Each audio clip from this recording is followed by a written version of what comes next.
Over all doctor EQ Khan ظاہر ہے وہ تو یہی چاہ رہے ہوں گے کہ بلاسٹ ہو جانا چاہیے. جی بالکل.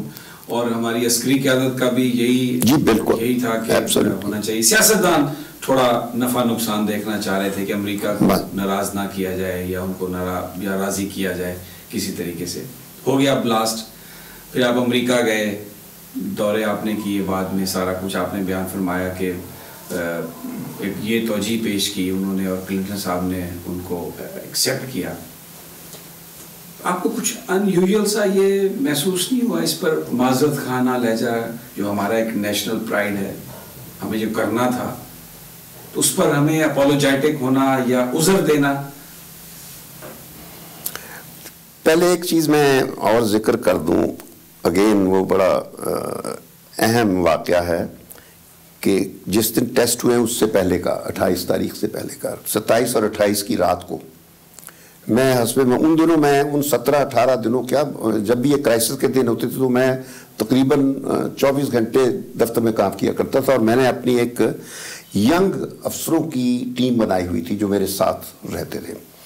تو میں بیٹھا تھا 12 بجے تو مجھے GHQ سے فون آتا ہے اور DG ملٹری آپریشن سے کہ سر ہمیں اطلاع ملی ہے کہ انڈیا اور اسرائیل وہیں پاکستان کی نیوکلیئر انسٹالیشن پر حملہ کرنے والے ہیں اور اس کا کچھ توڑ کرنا ہے. میں نے کہا میں فوراً یہ تو ملٹری کارروائی وہ کرنے والے ہیں تو کہ جی ان کا کوئی اسکواڈرن بیٹھا ہے انڈیا کے کسی ہوائی اڈے پر تو ہمیں یہ اطلاع ملی ہے.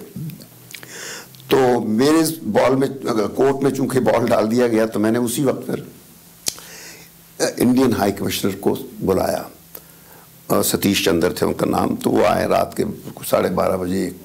تو میں نے کہا کہ ہائی کمشنر ہمیں یہ اطلاع ملی ہے, I hope it is not true, لیکن I want you to check with your government, اور بالفرض اگر یہ آپ کا جو اس قسم کا اقدام ہے مس ایڈونچر یہ درست بات ہے تو میں آپ کو ایک ابھی بتا دیتا ہوں کہ ہم تیار بیٹھے ہیں اور آپ نے اگر کرنا ہے تو پھر کر لیجئے, then you should be ready for consequences of unimaginable magnitude. یہ میرے الفاظ تھے. یہ بلکہ میرے الفاظ جو ہیں یہ جتنی یہ ہماری ٹیکسٹ بکس ہیں ان میں درج ہیں آج کل. تو اس کو میں نے یہ کہہ کے بھیج دیا. اس کے بعد پھر میں نے چائنیز امبیسڈر کو بلایا. تو چائنیز امبیسڈر رات کے 1 بجے اب بیچارہ وہ سلیپنگ سوٹ میں ہی آ گیا کیونکہ اس نے سوچا کوئی ایمرجنسی پڑ گئی, اسی طرح آ گیا جلدی سے. تو خیر اس کو میں نے کہا یہ واقعہ ہمیں پتہ چلا ہے اور ابھی اسرائیلی پرائم منسٹر اس وقت مجھے پتا تھا کہ he was in Beijing, he was visiting China. تو یہ چیزیں ایسی ہوتی ہیں نا کہ آپ کو ہر چیز پتہ ہوتی ہے. یہ جو لوگ کہتے ہیں نا یہ ISI کیا کرتی ہے, یہ ISI یہ چیز کرتی ہے جو ہمارے فورن آفیسز منسٹریز میں یہ اہلیت نہیں ہوتی. تو ہمیں ہر چیز دنوں کو صبح ہمارا دن شروع ہوتا ہے تو دنیا بھر کی خبریں آ جاتی ہیں.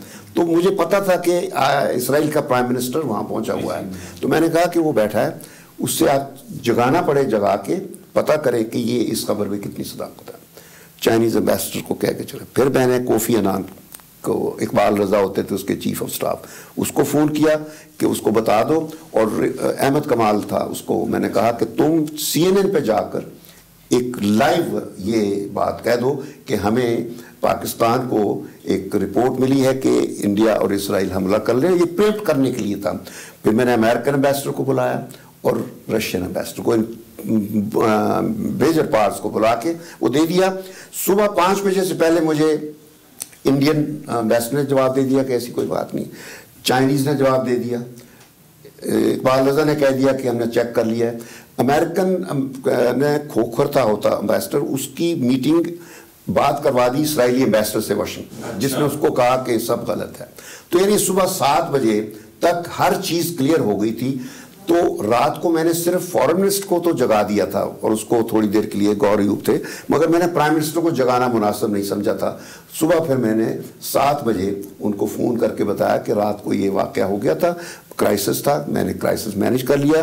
اب میں 9 بجے آپ کو لینے آ رہا ہوں. میں نے جانا تھا پروگرام کے مطابق, ان کو لے کر میں نے نیشنل ڈیفنس کالج جانا تھا. وہاں ان کی ایک بہت بڑی میٹنگ تھی ینگ آرمی کے آفیسرز کے ساتھ جو کہ وہاں ہوئی, اور وہاں پر پھر اتنا جوش تھا کہ جی کیوں دیر ہو رہی ہے, ڈو اٹ ناؤ والی بات ہوئی.